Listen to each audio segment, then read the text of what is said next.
Quem está assistindo esta aula depois, preste atenção no que nós estamos fazendo e vamos fazer, tá?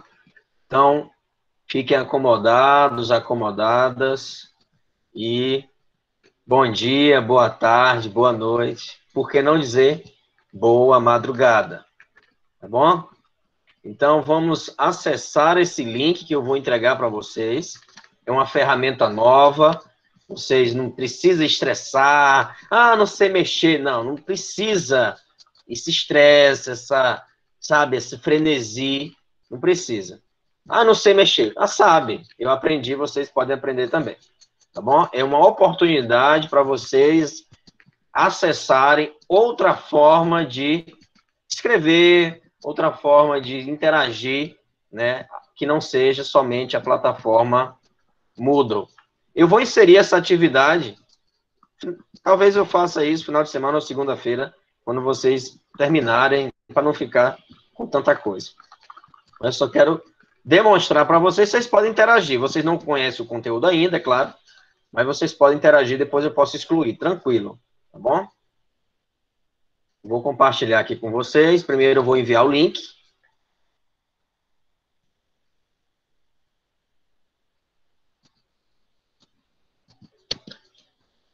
No chat, vocês podem acessar agora o chat. Pode clicar no chat aí, aqui do Meet mesmo, tá? Esse link vai estar lá no Moodle. Eu não coloquei ainda para não ficarem perguntando no WhatsApp, como é que faz e tal. Não coloquei ainda porque, tá? Então, pode acessar, acessa, senha Filos, tudo minúsculo.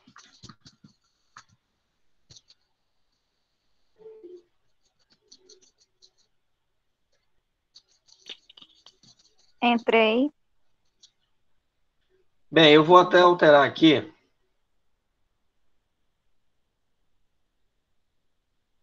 Pode acessar, vou alterar aqui a configuração. Quem entrou agora na aula, por isso que é importante acessar no momento que eu divulgo o link lá. Depois eu vou reeditar aqui. Vou mudar aqui a pergunta, só para que vocês possam interagir, tá? Só para que vocês possam interagir. Eu vou colocar aqui, o que é a vida? A vida? Essa é difícil, mais difícil que Kant. Ah, é. Mais difícil que Kant, né, Kainan?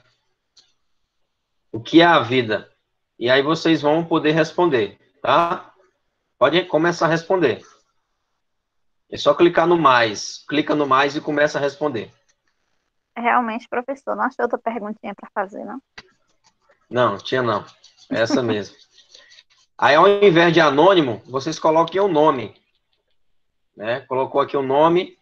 No título, coloca o nome, tá?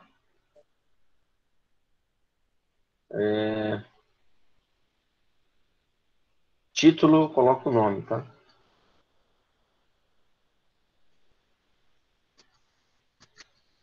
Em seguida, coloca um comentário.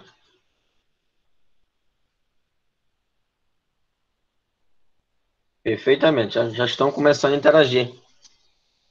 Coloque o que vem à cabeça. Não tem por que ficar pensando. O pensamento é fluido. Assim, quando vocês começam a escrever, os pensamentos, com certeza, vão brotar. Acessem o link do lado, ou seja, no chat. Pense isso agora. Vamos atenção aqui, ó. Acesse o link no chat, coloque a senha Filos, tá? E comece a interagir. Vamos lá.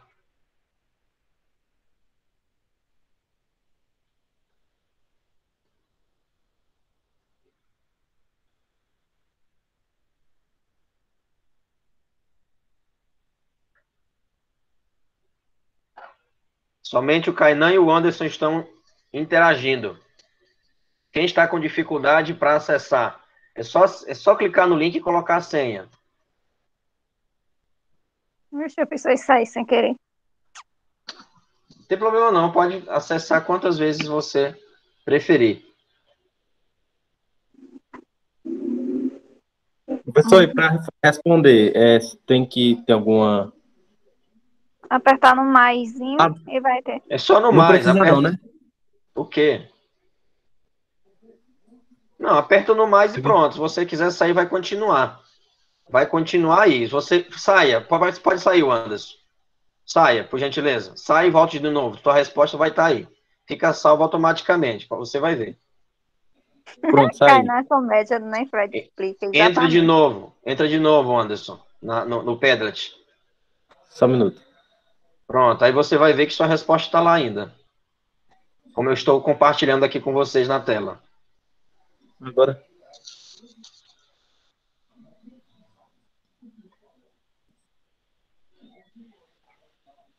Anônimo. Quem é esse anônimo? Não, anônimo é porque para acessar aqui, você tem que ter uma conta. Para não ter mais dificuldade, Ah, né? tá, agora entendi. Entendi. Pois é, por isso que eu pedi o tô nome do lem- título. Viu? Tá aqui o Anderson, tô vendo, não saiu. Né? Taigon tá aí, uma caixa bem alta, gritando, Taigon, né? Com o... quando coloca em caixa alta é porque tá gritando. Eu tô aqui pensando o que eu vou escrever. Tá bom, vai lá. Que barulho estranho esse de Taigo aí. Que Ave Maria. Desliga o microfone, Taigo. Oxe, que barulho estranho, menino. Tem nada aqui, só deve ser o A vida é como o quê? Aí depois, aí vocês podem completar. Se eu quiser comentar, por exemplo, a da Kemily, a vida é um tobogã de vivências boas e ruins. E aí vai indo, né? Vocês vão interagindo. Aí vocês podem dizer aqui, ó, concordo. De fato, a vida nos prega. A vida. Ai, tem como editar? O melhor Eu comentário errado. foi Agora o meu aí. Falando ao mesmo tempo não tem como. Levanta a mão para poder dar espaço. Diga. professor. Pode falar. Taigo. Professor, como é que envia? Eu tô conseguindo enviar, não. Enviar, não precisa enviar. Vocês basta digitar que ele vai ficar salvo. Tô aqui agora o meu. É como no WhatsApp. Você não precisa. É melhor que o WhatsApp, né? Você não precisa enviar. Esse WhatsApp fosse o seu, já tinha instalado o meu. Concordo. De fato, a vida é mudança efervescente. Agora a Opa, resposta do errei, tá vendo? Gustavo foi a mais filosofante. Errei. Aí, efervescente, né? Pronto. Ele mesmo corrige, né? Como no Word, né? Então não pode digitar errado. Eu editei errado. Depois de enviar, eu consegui editar ainda. Consegue. Como é que consegue editar? É só malinar. Nos três Onde é? Nos 3 pontinhos, Exatamente. né? Nos 3 pontinhos. Tecnologia, você aprende com curiosidade. Ah, tá. Então, como eu sou o dono desse Padlet, eu consigo mudar as cores aqui, né? Por exemplo, se o Kainan, e eu também até mesmo o Kainan pode fazer isso. Pode mudar, né? Colocar verde, né? Enfim, vai interagindo, tá? Isso aí fica a critério de vocês. Muito boa, Gustavo, viu? Nossa, eu fico só Gostei. saindo. Prontinho. É bom que todo mundo tenha lá um comentário, né? Depois eu vou apagar aquele Padlet, é só um teste aqui, tá? Estou sem acessar. Você tem que acessar esse link e colocar a senha, tá? A senha é Filos. Acesse o link do chat e coloca a senha.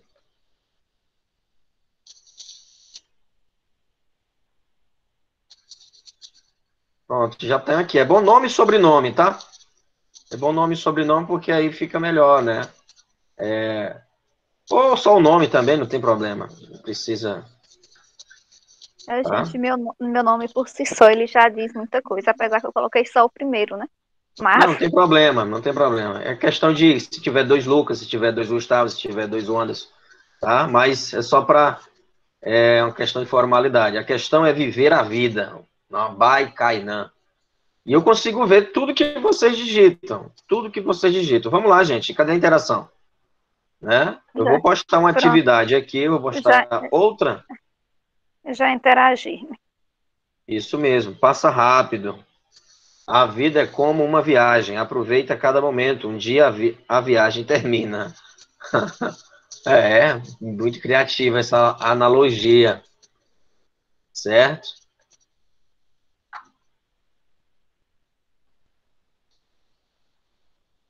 A vida, aí Lucas colocou, a vida é algo que é único e incrível.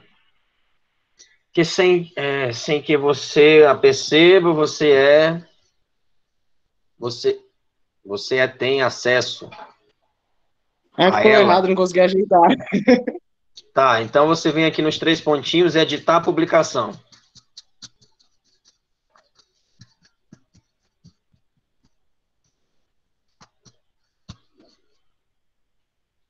E aí, se você quiser dar um ar mais pessimista na vida, você pode colocar, né? A vida é sofrimento. A vida é sofrimento. Atualpa Ribeiro. Mas não necessariamente a vida é um sofrimento, né? A Quem vida... faz o sofrimento somos nós. Não, a vida... Não. E aí, eu tenho muitos argumentos agora. A vida é sofrimento. Eu tenho certeza que ninguém quer sofrer. A gente vai, no decorrer do tempo, as situações levam a gente a sofrer, não o que a gente quer.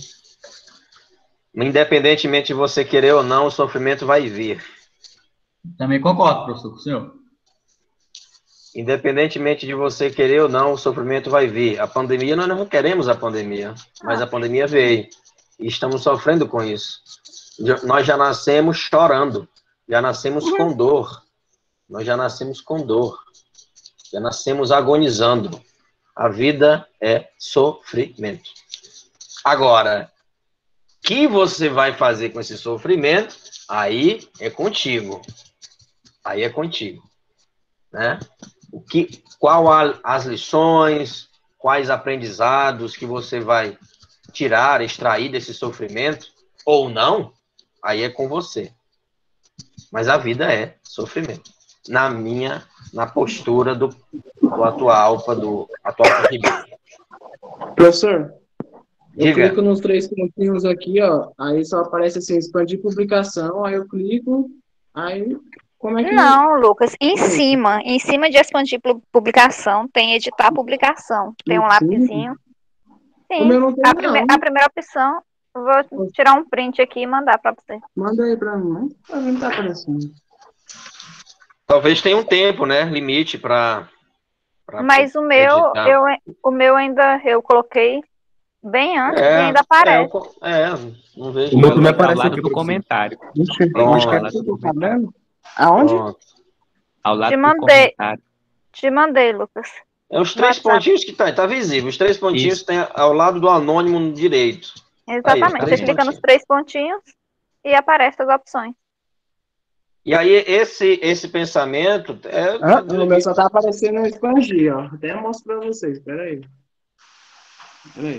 Sai e entra de novo, Lucas. Peraí, deve ser isso, peraí. Então. Isso. Bem ampla a resposta, mas é isso aí, bom. É isso aí. Bom. Então, vocês aqui, claro, aqui foi apenas um teste na hora de responder para valer. Vocês busquem fazer primeiro no Word ou no bloco de notas no celular, né? Ou em algum lugar que você possa escrever e depois postar, né? Se você quiser digitar aqui, não tem problema. Não tem problema, tá? Mas tenta escrever concordância, né? E aí, claro, dentro do assunto que nós vamos trabalhar aqui dentro, né? Qual é esse assunto? O assunto vai ser um texto de Kant de 6 páginas, cerca de 6, 7 páginas, pelo menos varia muito de edição. Mas é um texto curtíssimo, que é a resposta a perguntas que é esclarecimento. É um texto que foi produzido no século XVIII, mas é bastante atual. Resposta à pergunta, o que é esclarecimento. O jornalista pergunta a Kant: Kant, o que é esclarecimento? o que é esclarecimento. E Kant vai responder. Ele responde em formato de um ensaio, de um artigo, né? Ele responde. Ele vai falar sobre o que é esclarecimento, sobre a questão da menoridade, da maioridade, que entende-se por menoridade e maioridade não questões de idade, né, de natalidade, nada disso, né, nada disso.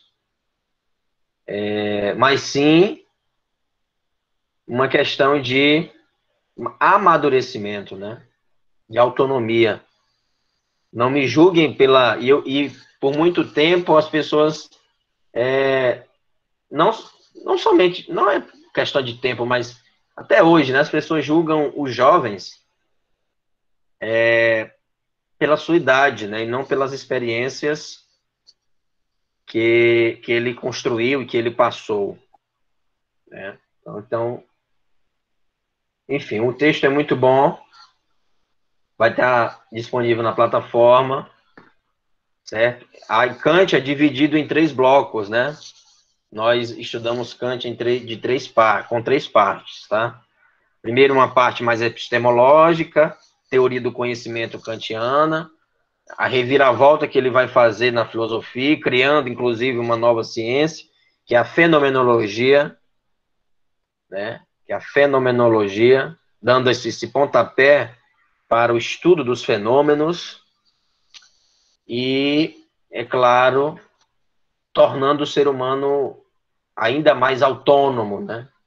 Autônomo, dono de si. O homem passa a ser o centro, mas Kant rejeita qualquer forma de fundamentalismo, qualquer forma de radicalismo, e ele vai falar também sobre a paz perpétua, inicia aqui com Kant também uma abordagem internacional, né? Ou seja, claro, Hugo Gross inaugurou isso, mas Kant vai escrever, né, sobre a paz perpétua, né? Como cultivar a paz perpétua entre as nações, né? Uma abordagem bem diplomática, né? Bem certo? Kant escreveu sobre quase tudo. Um homem que ele foi testemunho de seus escritos, né? Alguém que escreveu e viveu o que escreveu, né? E influenciou toda a história da filosofia, né?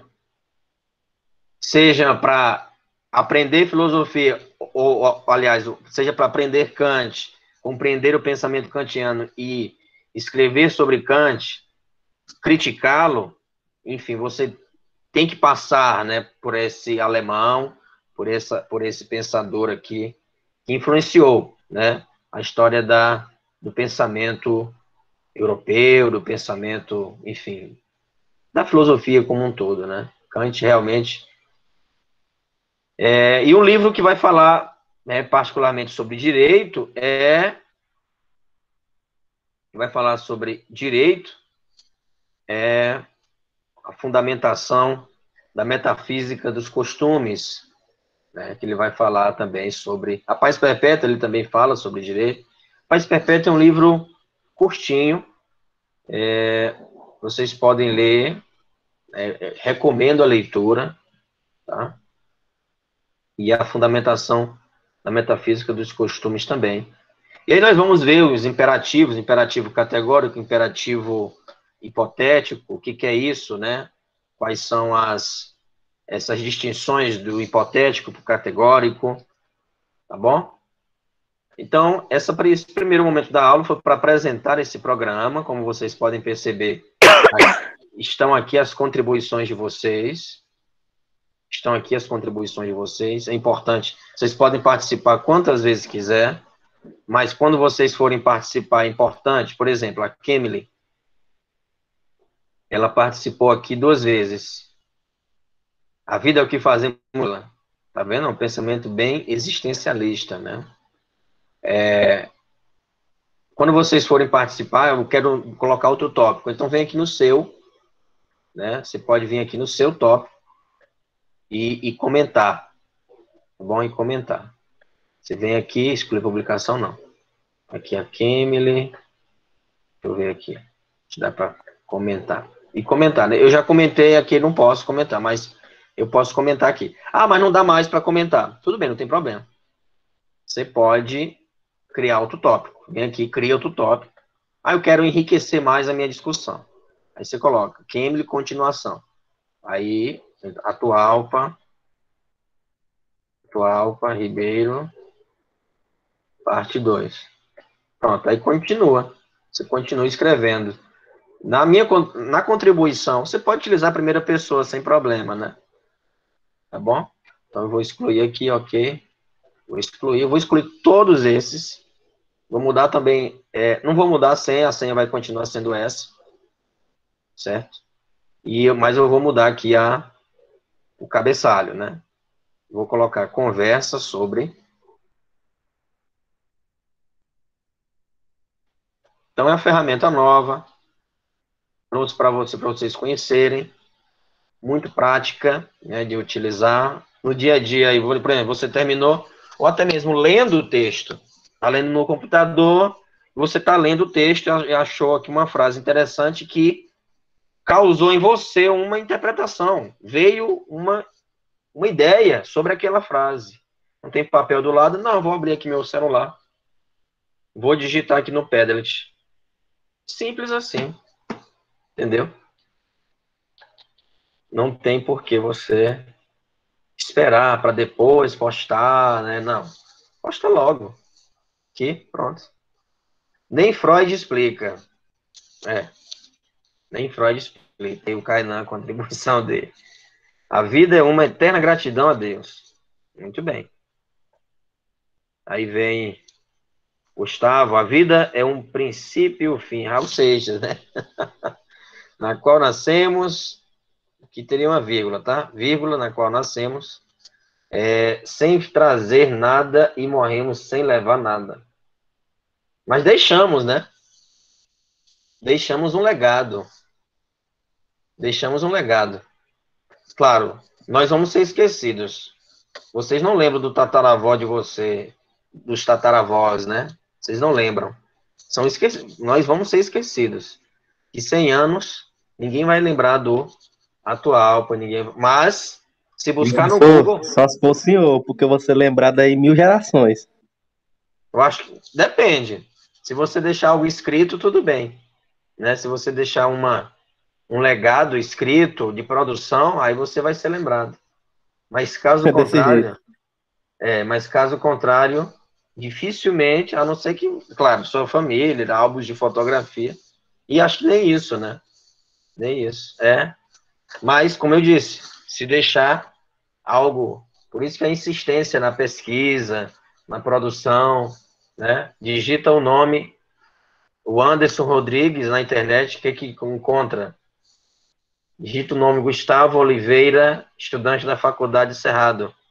O que encontra? O currículo Lattes dele e tal. O que ele tem aqui? Morreu já, né? Um exemplo. Morreu com 90 anos.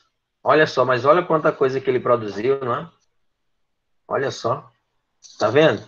Então, olha, ele foi advogado, ele escreveu um livro ainda na faculdade, escreveu um artigo na faculdade. Entende? Qual o legado que você quer deixar? Eu acho que é isso. A vida também é um legado, né? Você está aqui para construir, produzir, para ser e construir o que você deve ser, né? O que vai... É um processo contínuo, tá? Então, ok? Entenderam o que é um Padlet, né? O que é um mural. E aqui tem outras coisas que a gente pode explorar, mas não vem ao caso. Primeira atividade é essa, construir um mural, né? Para de repente chegar depois lá em algum congresso, algum curso, se vocês estiverem participando, pedirem para você utilizar essa ferramenta, não sei, não sabe? Nunca falem isso, não sei. Não, pesquisa, busca, vai atrás. Aí se persistir a dúvida, aí sim, vai e recorre. Mas nunca se dê por vencido, não sei.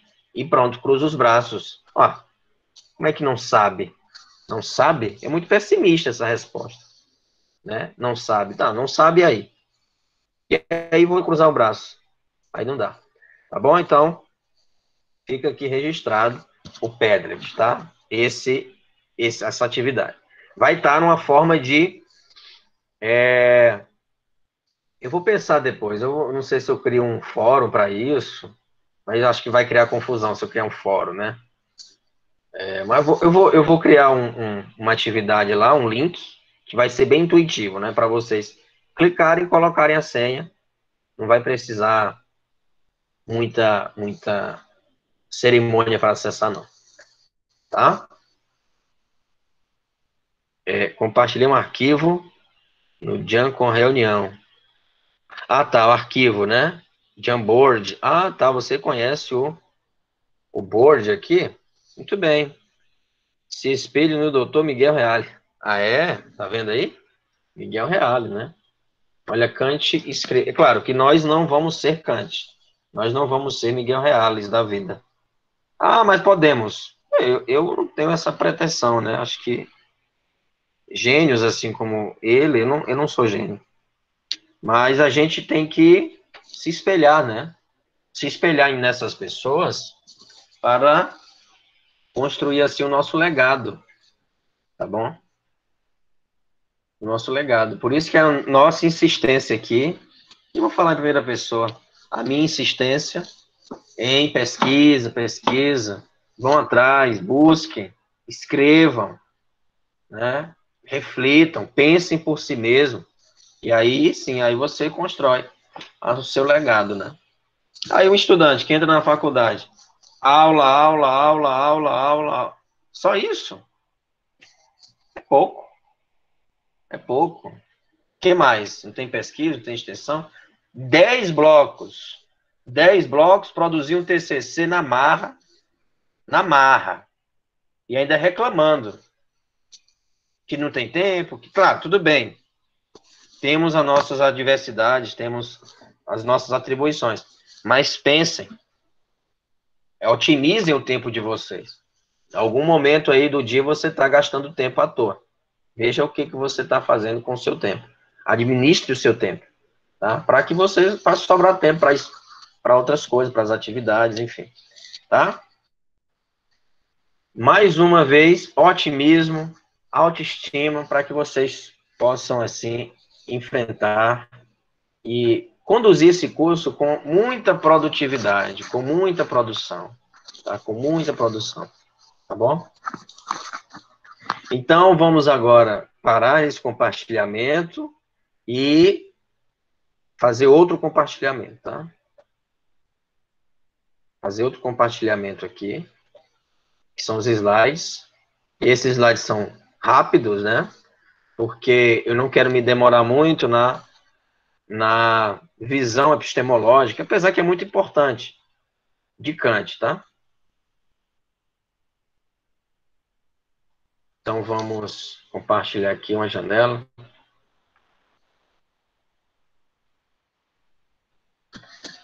Tá bom?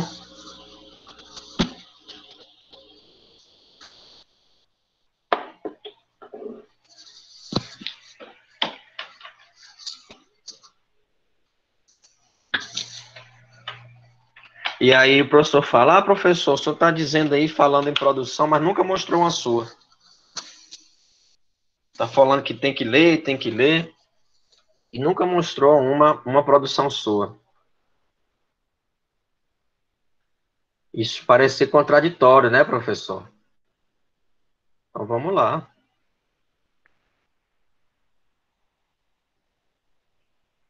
Temos aqui, vocês vão estar acessando ainda, só um instante.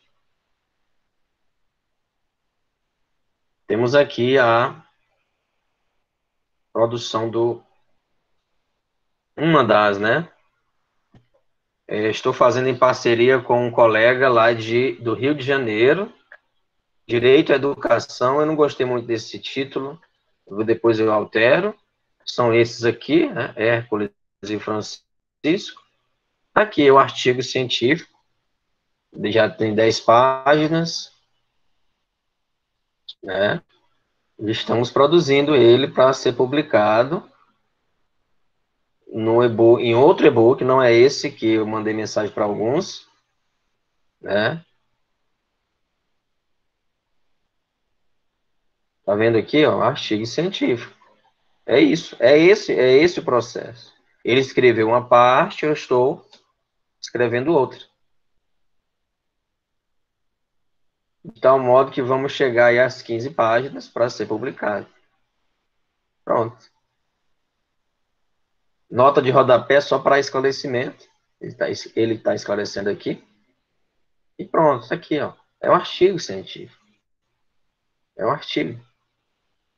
Ah, deu trabalho. Tudo dá trabalho. Né? Eu não estou divinizando os obstáculos e a dificuldade, nada disso. Mas, bom seria se fosse fácil, mas depende da sua visão também. Eu não acho tanta... Com a prática, a gente vai observando, né? Vai tornando mais tranquila a escrita. De repente, o primeiro trabalho que você vai produzir pode ser difícil, pode ser árduo, mas depois vai melhorando, né? Depois vai melhorando. Tá? Então é isso. Viram aí o artigo, não? Viram, né? Pois é.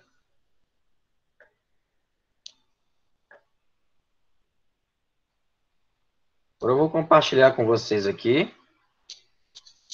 um slide.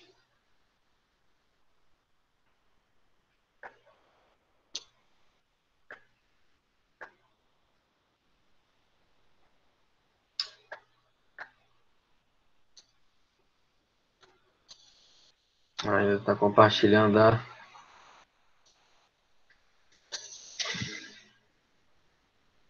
Um instante.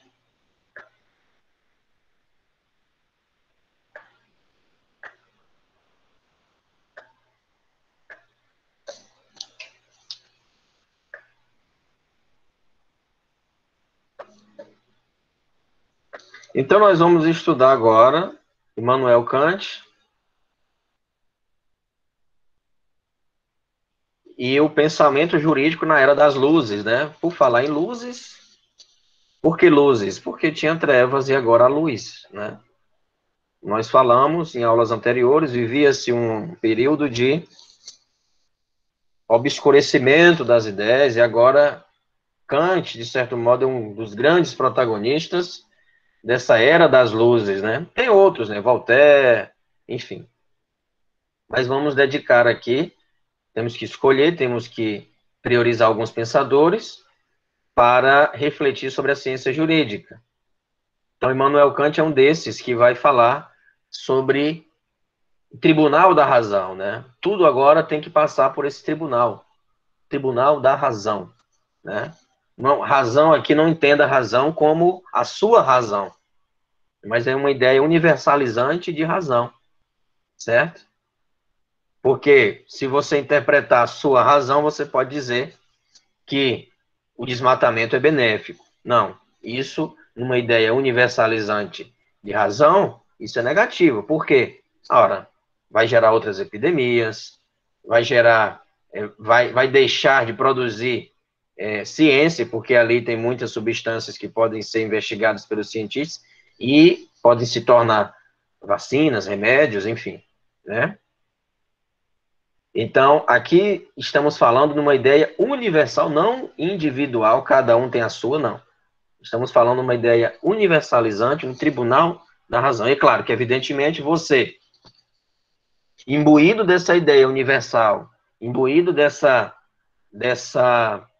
potência que é a razão, evidentemente que você vai seguir aí os princípios da lógica, os princípios da ciência, né, da filosofia, e não, evidentemente, cair num subjetivismo, cair em um pensamento ególatra, né?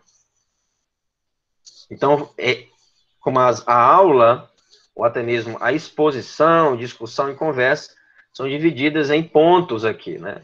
Kant é um dos filósofos que mais nós vamos nos deter, assim, vamos parar, refletir com mais paciência, né? Porque é um pensador que vai impactar toda a história do direito daqui para frente, né? Toda a história da filosofia, através dele que Kant vai influenciar Raskelsky, Kant vai influenciar Reale, Kant vai influenciar, enfim, Agamben, seja, como eu falei, não é influenciar, não é que esses pensadores vão seguir Kant, não, vão criticá-lo também. Mas, para criticar, você precisa conhecer, né? Querendo ou não, tem que estudar Kant. Certo? Então, um curso de filosofia, ou até mesmo filosofia do direito, que não passa por Kant, é suspeito, né? Por que saltou? Pensador de grande envergadura, né? Tá? Então, temos que, sim, estudar com bastante tranquilidade Kant, bastante... Aí vamos dedicar 2 encontros, né? Hoje e nós terminamos na próxima semana. Hoje vamos estudar o contexto, né, o contexto histórico de Kant, a obra de Kant e a teoria do conhecimento, para depois, no segundo momento, né, falarmos sobre o criticismo, a deontologia, direito e moral, tese da história universal, antagonismo kantiano, Estado de Direito de Kant, né, e aí, claro, numa visão pós-moderna e Estado democrático, né, de direito, ou, enfim, mas dizendo Estado de Direito, pressupõe, evidentemente, uma visão holística do Estado, uma visão também dialógica do Estado, democrática do Estado. Formas de organização do Estado, revolução versus reforma, e, claro, por que Kant opta, né, qual a visão que Kant prefere, uma reforma ou uma revolução? E, claro, o último aí é o projeto filosófico da paz perpétua, né? Projeto filosófico da paz perpétua. Como seria bom, né? E aí o Kant é tão atual que, se seguissem, né, a paz perpétua kantiana, nós não teríamos, assim, guerras na Síria, né? Estaria em meio a uma pandemia, e ainda a questão da guerra, né, enfim, conflitos armados, algo absurdo em meio a uma calamidade que é urgente à vida, à saúde, à vacina. Kant foi também um dos grandes inspiradores, não das Nações Unidas, como é hoje, também, claro, ele inspirou, mas nessa época foi criado que é a Liga das Nações, né? Liga das Nações. E aí, claro, muito tem a ver com essa ideia de cosmopolitismo, né? Ser cidadão do mundo. Não existe brasileiro, francês, italiano, alemão, mas sim, somos cidadãos do mundo e pertencemos a uma única irmandade, que é a humanidade, né? Que é a humanidade. E aí, claro, Kant é contra, contextualizando, né, com a atualidade, né, podemos dizer assim, evidentemente que não existia esse termo nessa época, questão da xenofobia, né, de a minha cultura importar, não, para Kant toda cultura importa, toda cultura é válida, né? Para entender a ética kantiana, é fundamental notar o contexto no qual ele se encontra. Para os filósofos e teólogos do medieval, ou do medievo, né, do medievo, ou seja, do período medieval, tá? Como São Tomás de Aquino, que diz que a felicidade só é adquirida por intermédio de Deus, para Kant não. Na Idade Moderna, culmina no movimento iluminista, né? Então, estudamos Hobbes, estudamos Maquiavel, Montaigne, estudamos Hobbes, Locke, Rousseau, e agora estamos estudando Kant, que, inclusive, vai se influenciar lá da obra de Rousseau, né? Gerando, assim, um movimento iluminista do século XVIII. A moral passa a ser laica, e Kant é protestante, né? Kant é protestante, ele, não, em questões, eu vou ao culto, eu vou à cerimônia, mas eu não vou me deixar influenciar, porque para Kant, você ser subserviente, né, ser submisso, ou até mesmo atribuir uma ideia que é sua a um ente superior, isso soa como menoridade, né? Soa como submissão mesmo, né? Você tem que buscar a sua autonomia, né? Sua autonomia, e não se apegar, ou até mesmo atribuir o que você faz a um ente externo. E aí você não está sendo autônomo, né? E aí vamos observar nesse texto, muito importante a leitura desse texto, resposta à pergunta, o que é esclarecimento, e aqui ele vai dizer isso, justamente. Nós delegamos,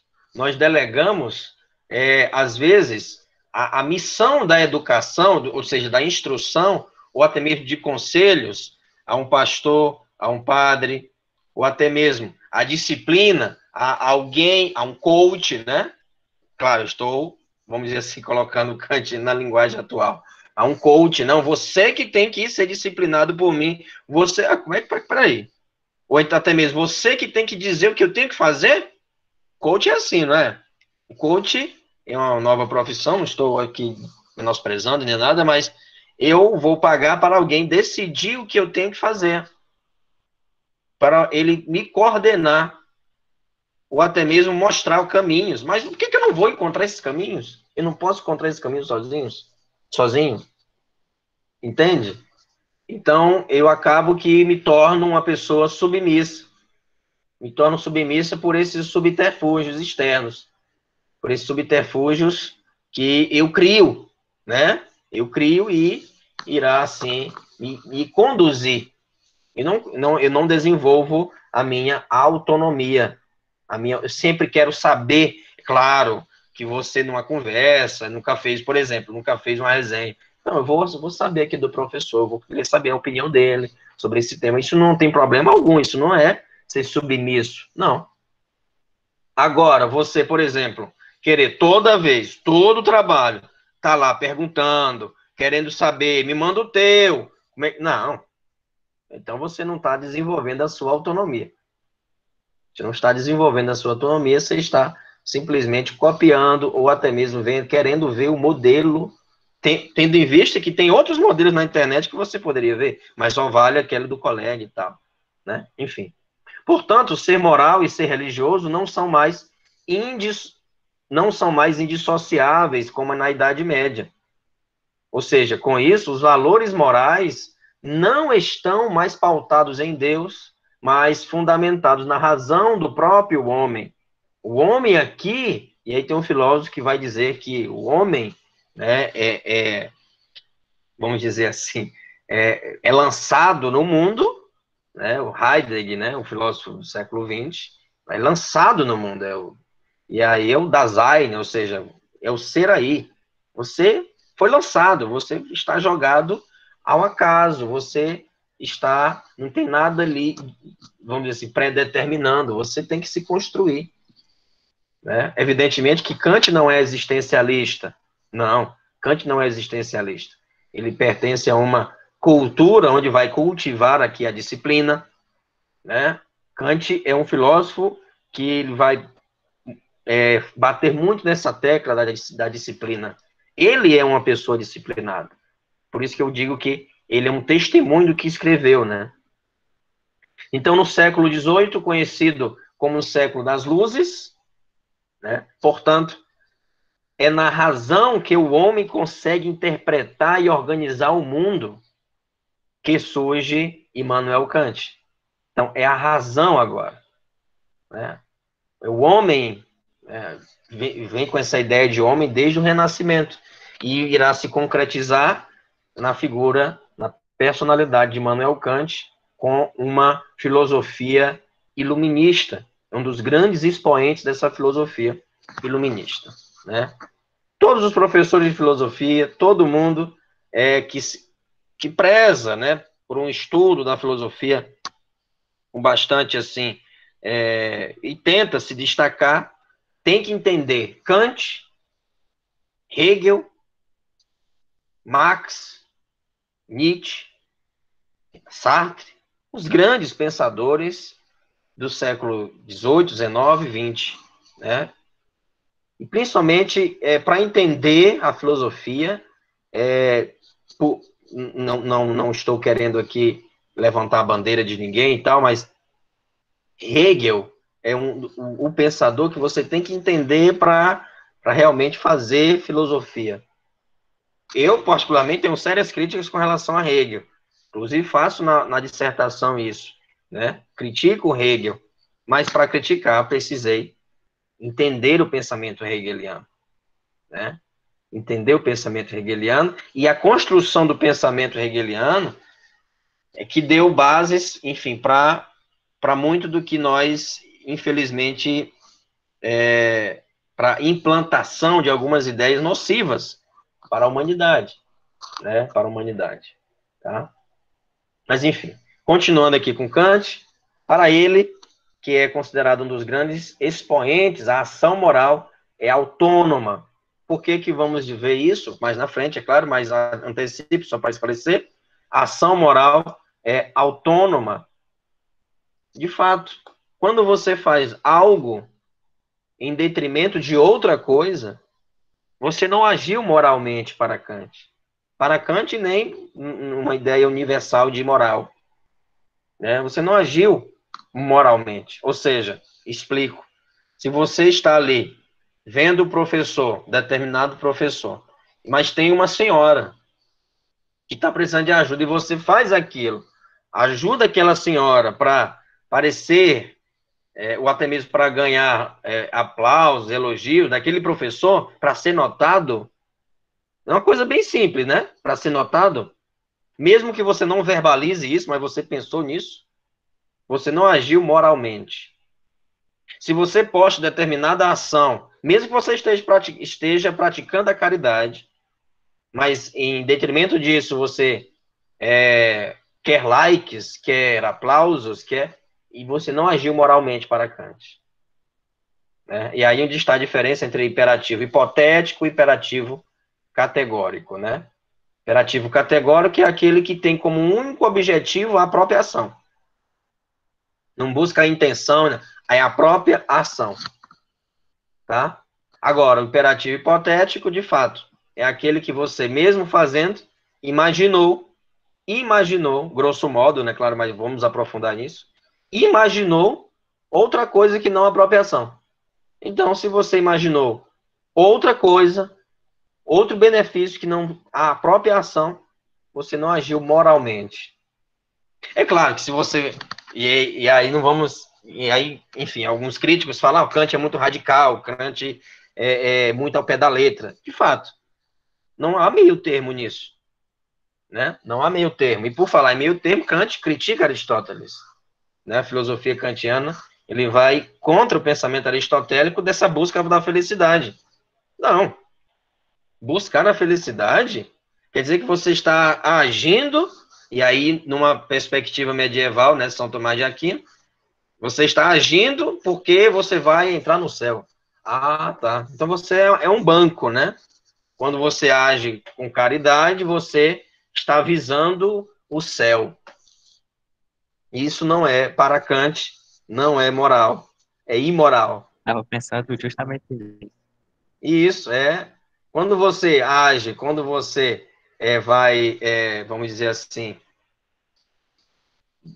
doar uma cesta básica, ajudar alguém, né?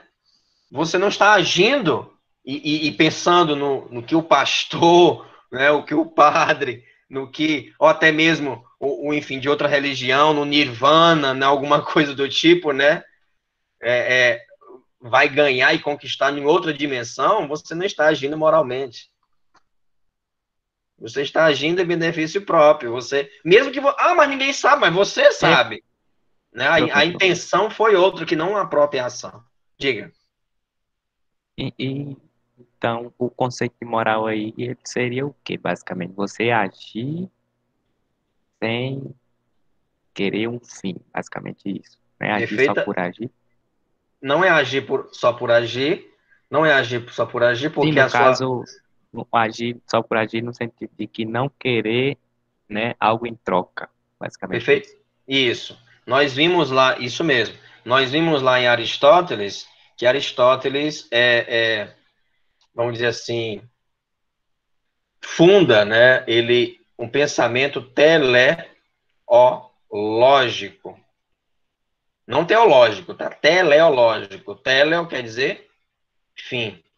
tá? Lógico, estudo dos fins, enfim. Aqui Aristóteles, o nosso Aristóteles. Já Kant, esse senhor aqui, charmoso ele, né? Ele vai dizer o quê? Ele vai falar, a moral kantiana vai falar sobre a deontologia. Ou seja, é a ética, a moral do dever ser. É o dever pelo dever, não o dever pela felicidade. Como Aristóteles, no caso. Né? Não a virtude por excelência, tá? Mas vamos buscar a felicidade, para Aristóteles é isso, né? A busca da felicidade. A Kant não. Independentemente de existir a felicidade ou não, eu posso vamos colocar no popular, eu posso me lascar, né? Eu posso me lascar, mas eu tenho que fazer aquilo que deve ser feito, certo? É o dever pelo dever, é o dever pelo dever. E aí onde está, rapidinho, a figura, a figura é ótima, o conceito de positivismo jurídico, né? Pode falar. Mas aí, nessa questão do dever pelo dever, o seguinte cenário, né?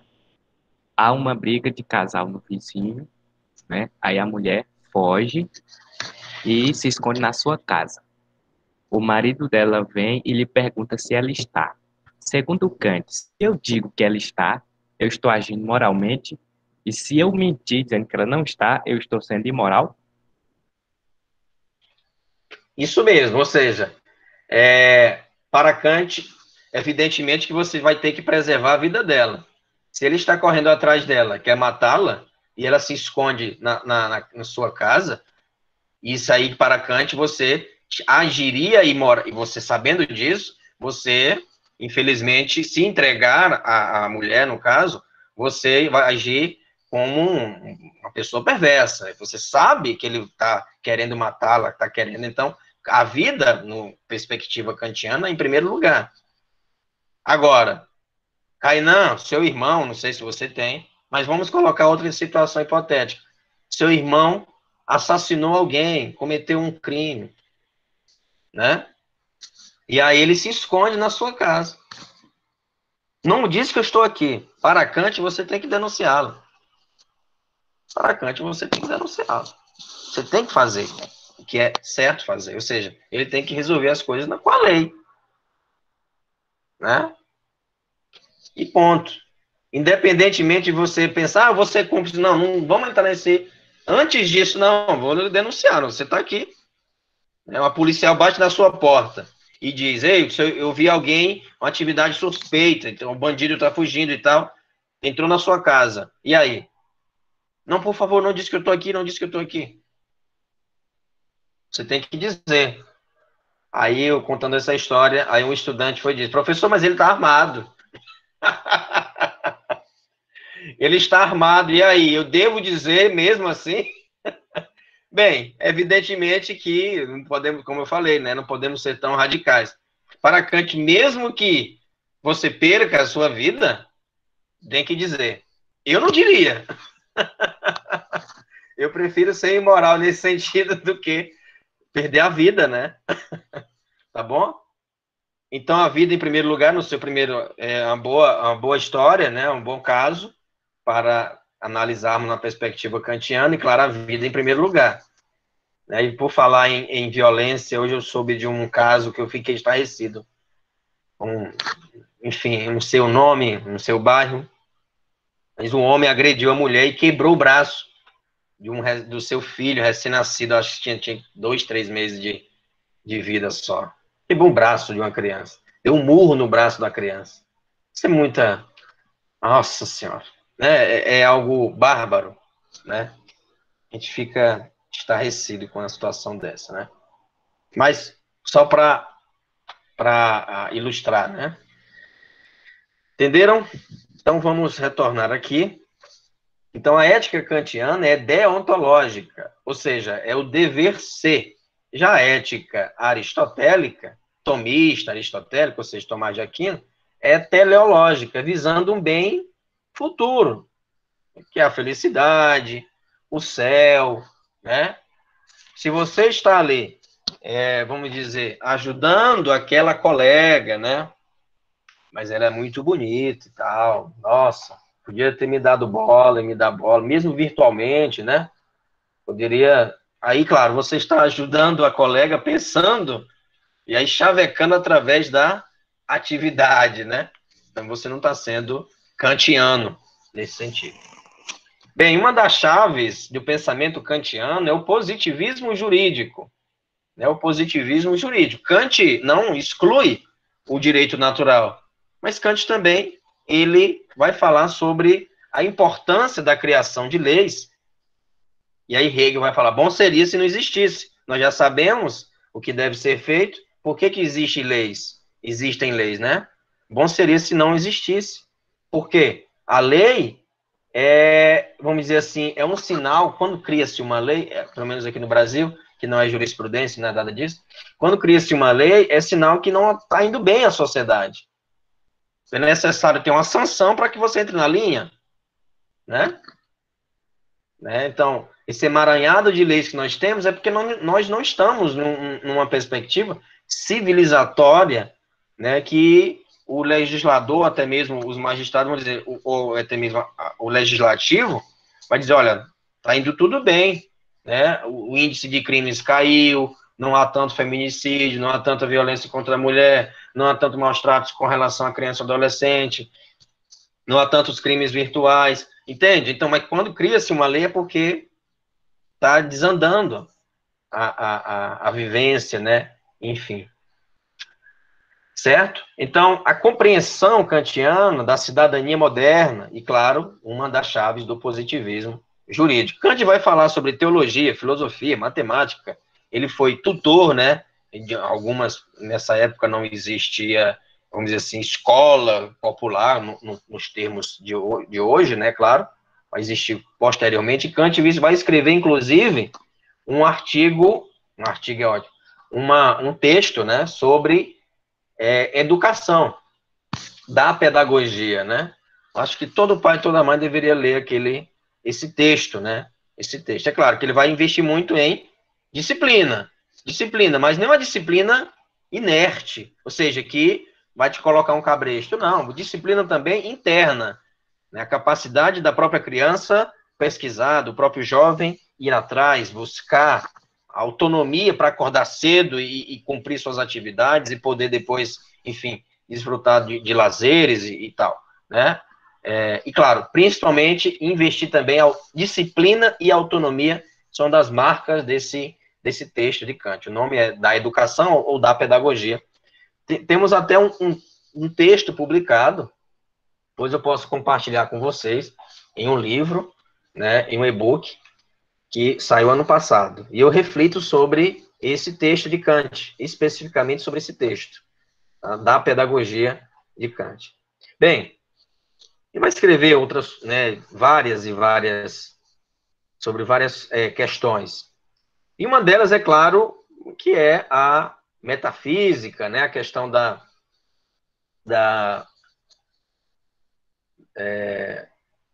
teoria do conhecimento, né? Ou seja, uma das obras três obras, né, a trilogia kantiana que se fala, né, Crítica da Razão Prática, é um projeto que ele se propõe, né, a fazer.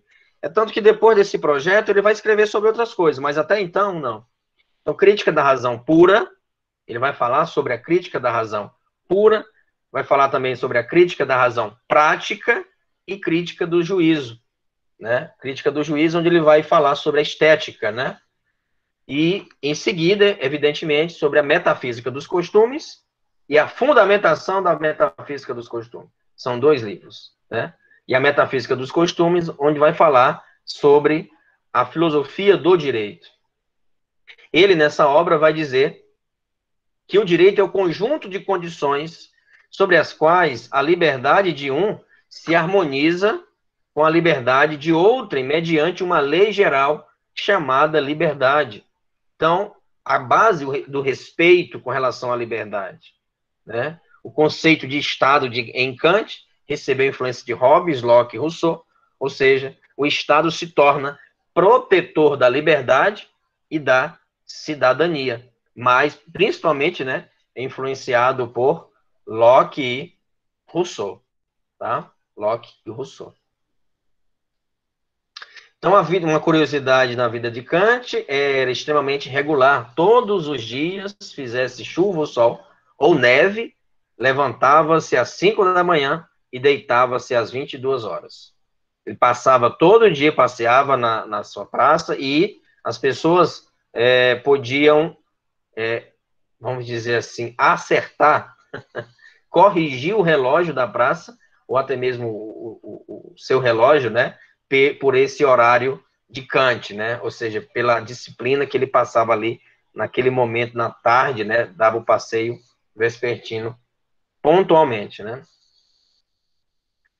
Bem, é errado falar que Kant foi apenas um compilador, né, ele acabou com a cisão entre realismo, ou seja, o empirismo, e o racionalismo, no caso, o idealismo, tá? Kant não fez somente uma síntese, né? Uma síntese entre esses dois movimentos, tá? Enquanto o empirismo fala que a experiência é que o racionalismo vai falar o quê? Que é a razão.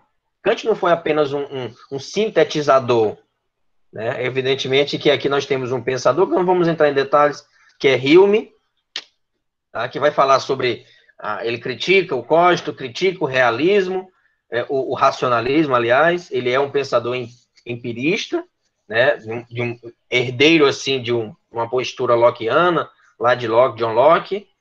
Não posso provar a existência de Deus, e aí, claro, um empirismo psicológico. Já René Descartes prova a existência de Deus, a res cogitam, penso, logo existo, o cogito prova a existência de Deus, tendo como base, assim, a ideia de perfeição, né, e, claro, a valorização da razão, a valorização do racional, tá? O criticismo, e aí, claro, ele funda nem racionalismo, nem realismo e nem racionalismo. Kant inova, e ele cria, então, o criticismo, né? O criticismo. As duas teorias são importantes. Então, vamos parar de briga, Hume e Descartes. Vamos parar de briga, vamos parar de confusão, que as duas posturas compõem o espírito humano, tanto as experiências quanto a razão. Então, para que ficar nessa querela? E ele funda uma postura que é o criticismo. E também vai fazer parte, também, claro, como um bom iluminista, que iluminista vem dessa palavra da iluminação, da ideia de luz mesmo, que em luz é a razão, vai falar e ser pertencente a uma tradição do idealismo alemão, né? Do Aufklärung, né? Aufklärung, que quer dizer esclarecimento, que quer dizer iluminismo, tá? A luz que vai iluminar, a luz que vai, a razão que vai, de fato, esclarecer, colocar assim, eliminar as contradições, enfim, né? Tenho sérias críticas com relação a isso, mas não vamos adentrar agora, porque senão vamos tangenciar o objeto de estudo, que é o pensamento kantiano. Em outro momento, a gente pode, sim, tecer críticas ao idealismo, não só de Kant, mas de Hegel, né, de toda essa tradição alemã que preponderou a razão sobre os sentimentos, sobre as sensações. Tá? Então, desse modo, né, vimos aqui não somente essa síntese, mas a inovação que Kant dá, a razão pura é que imediatamente legisla, né, ou seja, aponta as leis do agir humano.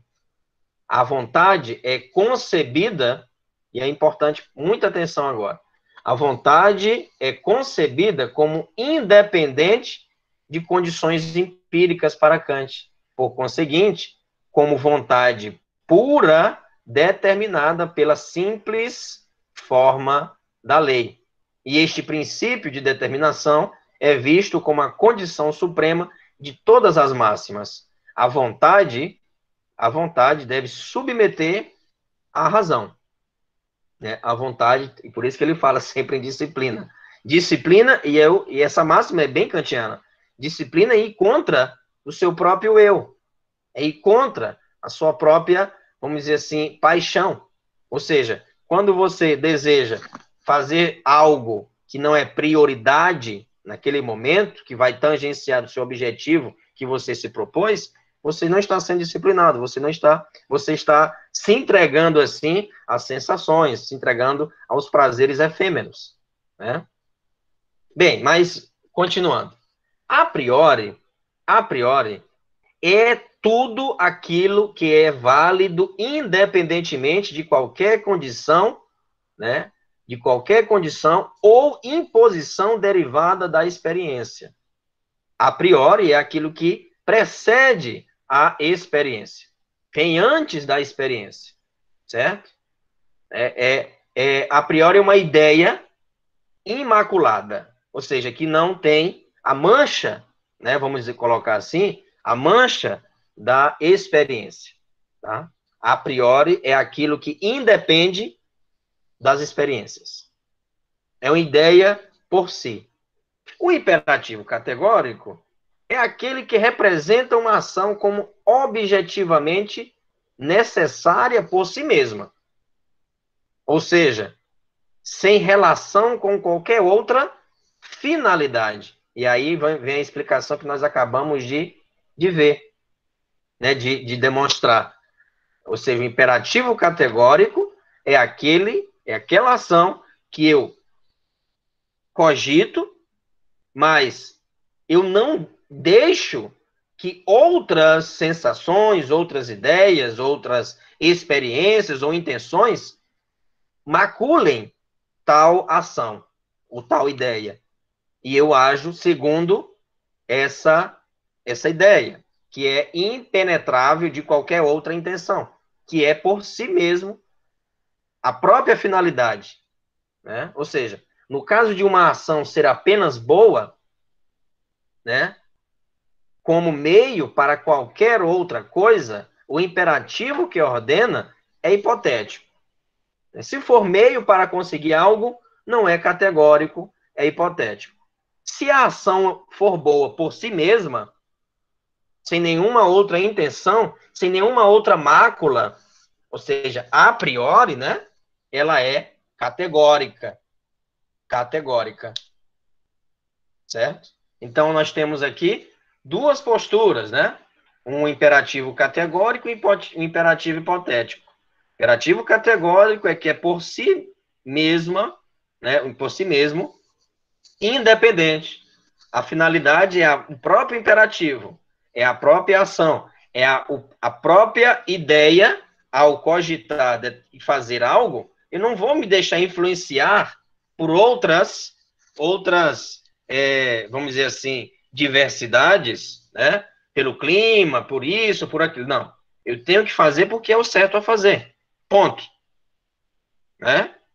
E o hipotético é que eu me deixo influenciar, eu deixo para depois, e eu vou conseguir aquela amizade do professor. Ô, rapaz, 25 de outubro é o aniversário dele, eu vou enviar um livro de filosofia para o professor. Eu vou enviar. E aí ele vai, né, se sensibilizar no final do ano comigo e me dar aquele pontinho camarada. E aí não é categórico, é hipotético. É bem hipotético mesmo, né? Por interesse. Tá? Então, nós estamos vendo aqui nessa imagem, a priori, propriamente, né? Ou seja, as ideias, né? Impenetráveis de experiências. E a posteriori, né? São termos latinos, né? A posteriori, depois da experiência, tá? A priori, o que significa? É o conhecimento puro, produz juízos necessários e universais. Extrai do sujeito aquilo que já está contido nele, né? E aí é uma parte bem cartesiana.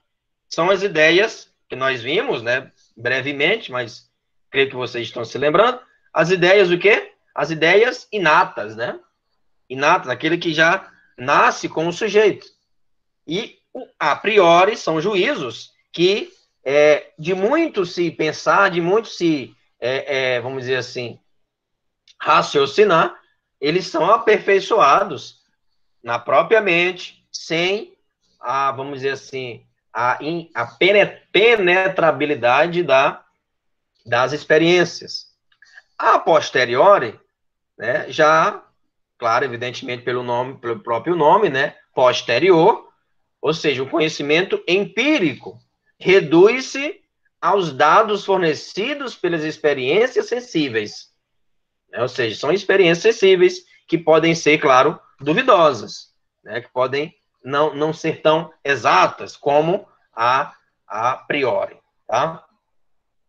A consciência original inalterável não é uma realidade propriamente, mas aquilo que torna possível a realidade. Ou seja, uma dedução transcendental, que transcende a coisa física, né? Nada impõe de subjetivo à realidade, certo?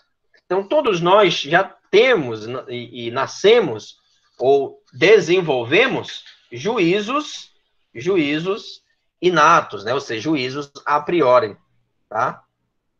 E é muito interessante percebermos isso quando nós vamos agir.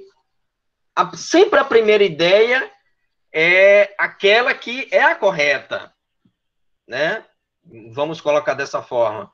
Sempre a primeira ideia. Nós imaginamos fazer aquilo e às vezes, por influências externas, deixamos de fazer ou optamos por outro caminho. E aí, mais na frente, nossa, eu pensei nisso, né? Por que eu não fiz? E aí, onde é interessante o estudo, quando nós estamos estudando Kant, que aí nós nos deparamos com a realidade, né? Isso acontece. Por um processo mental, quando esse processo mental é refletido na realidade, ele não é tal e qual foi pensado, né? Tal e qual foi pensado. Por isso que Kant vai sempre olhar para a razão, né? Claro que as experiências, ele não descarta as experiências, é importantíssimo as experiências, mas a razão tem que ter a supremacia. Bem, aqui nós temos uma ilustração, né, para observarmos aquilo que nós já estamos estudando, que é a coisa em si. Kant vai falar sobre o número. O número, ele não pode ser absorvido, não pode ser apreendido, porque é a coisa em si, né? A essencialidade das coisas, não posso absorvê-las, tá? Desse modo, existem as sensações, né? As sensações, temos aqui formas da sensibilidade, e Kant vai ter categorias, né? Espaço, tempo, tá? A razão, enquanto a razão tem formas de entendimento, conceitos a priori, e aqui, é claro, coisas para nós. Coisas em si são as essencialidades, e as coisas para nós são os fenômenos. Esses, sim, nós podemos interpretar, podemos apreender, podemos, enfim, refletir. Bem, apenas para ilustrar com mais precisão aqui, estava um pouco embaçada a imagem anterior, temos a priori, né? A posteriori, as experiências são contingentes, e aí, claro, parte tudo pelo crivo da visão, do olfato, da audição, do paladar, tá? As formas puras, né, ficam na mente, elas estão sendo refletidas, pensadas, aperfeiçoadas, e aí faz parte da razão pura, né? E aí, claro, o termo crítica da razão pura é uma razão, um livro que trata justamente dessa incompatibilidade nesse livro, nesse primeiro momento da reflexão kantiana, de experiências, né? De experiências. Então, razão pura é a ideia em si mesma, né? É a própria ideia. Depois, a crítica da razão prática, né? A partir do momento que eu penso, eu tendenciono a agir tal e qual eu pensei. Evidentemente que tem outras categorias que podem atrapalhar isso, né? A questão da sensibilidade, do espaço, do tempo, né? E, claro, categorias do entendimento, Kant vai destacar, quantidade, qualidade, relação, modalidade, né? O conceito de garrafa forma-se com a parte, ou seja, a posteriori mais a priori. Lembrando que o a priori vem da experiência, né? Vem da experiência, mas não depende dela. Não depende da experiência para ser. Você pode imaginar agora uma garrafa. Não necessariamente você está vendo uma garrafa para poder imaginá-la, né? Essa conceituação está no âmbito da física e não da metafísica. Claro, e temos aqui o pensamento dialético, né? Que nós já estudamos, vocês já conhecem, que não surgiu com Kant, vai surgir com o nosso Platão, certo? Platão que vai falar sobre a questão da dialética e da tese, da antítese e da síntese. Kant também vai como idealista, Platão também idealista, né? E vai criar uma tese, uma antítese e, claro, posteriormente, uma síntese, sempre em uma linguagem de espiral, sempre cíclica, né? Cíclica, certo? E vocês já sabem também a crítica que eu já fiz, já fizemos, inclusive, com relação a isso. A tese sempre tem, né, a força sobre a antítese que tem que se adequar e passa a ser uma... Não somente eu que falo isso, mas muitos outros pensadores, até mesmo antes de mim, fizeram, né? O próprio Adorno, né, vai falar, Bataille, Jorge Bataille vai dizer também sobre, vamos dizer assim, juízos que não são apreendidos por essa postura, como o do não saber, do não ser, mas é papo para outra aula. Teoria do conhecimento, a força da razão, mais uma vez, Kant tenta, assim, desmitificar, né? Desmitificar essas sombras que existem, a questão da superstição, né? Que inibe o homem de pensar por si mesmo. Inibe o homem de pensar por si mesmo, né? Não deixar de fazer determinada coisa porque tem uma superstição ou enfim, sabe? É algo que não dá para Kant. Isso, Kant quer que o ser humano se torne blindado, né? Tem a razão assim blindada de qualquer preconceito, de qualquer, sabe, ideias apequenadas, superstições enfim, pensamentos que não são nem pensamentos, que atrapalham o próprio raciocínio, né? Não emancipa, não torna a pessoa autônoma. O conhecimento não é mera reflexão dos objetos, ele parte do sujeito, da mente humana, que produz a imagem das coisas e as organiza para explicar o universo. A razão cria o mundo moral. A moral não nasce do nada. O homem cria a moral, né? A moral é conhecida como independente de todos os impulsos e tendências naturais ou sensíveis. Quem criou isso foi o próprio homem. É a liberdade como postulado, né, necessário para a vida moral. Sem liberdade não há vida moral, certo? O mundo natural dominado pela necessidade, o mundo da liberdade dominado pela ideia de fim. Desse modo, o ser humano só age com autodeterminação se é guiado pela moral e a razão e não pelos instintos, os sentimentos, os sentidos e necessidades e inclinações. O homem é autônomo, o homem age com autonomia e autodeterminação, né, emancipadamente, quando ele ouve a razão, quando ele ouve a moral. Moral e razão para Kant não tem tanta distinção assim, porque ele vai, de fato, ter esse diálogo muito aprofundado, que vamos ver, como vocês puderam observar, no imperativo categórico, né, que a vontade e as paixões, os sentidos e tal, tem que ser, de fato, tem que ouvir, né, a voz da razão. Tá? Temos aqui o racionalismo moderno, universaliza a razão humana, a admissão assim, de um contrato como origem da sociedade, apenas um flerte com o que nós já estudamos. Temos a república agora, a questão muito mais atrelada ao parlamentarismo, as democracias estão surgindo, né, as discussões estão a todo vapor, a Declaração Universal dos Direitos Humanos, a paz entre as nações, e assim vai, sempre coordenada pela razão, tá? Essa foi a aula de hoje. Espero que vocês tenham entendido a postura kantiana de fato, colocar o homem no centro, e além disso, a razão. É um tribunal da razão que tudo tem que passar pelo crivo racional, né? Nada de subterfúgios, nada de desvios, não.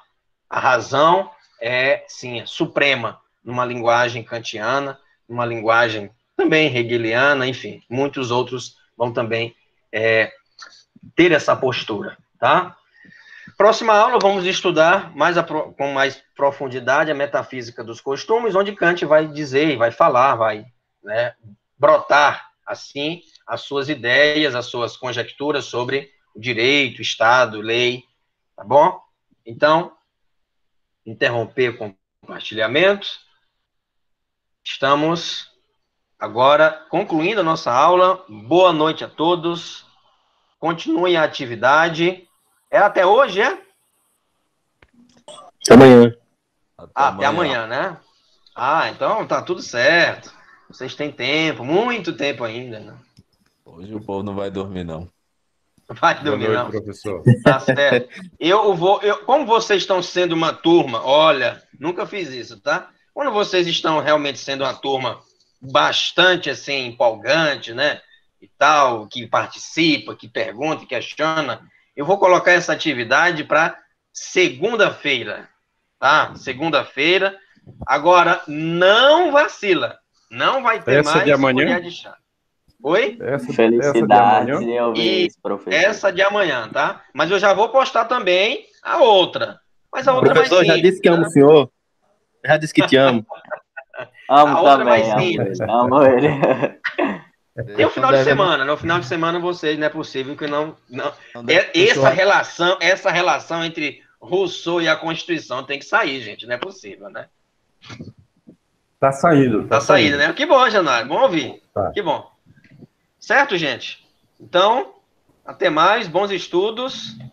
Coragem. Valeu, galera. Boa noite. Boa noite para todo mundo. Um abraço. Boa noite a todos. Bom descanso Boa noite, aí. gente. Bom final Até de mais. semana. Professor, obrigadão. Até mais.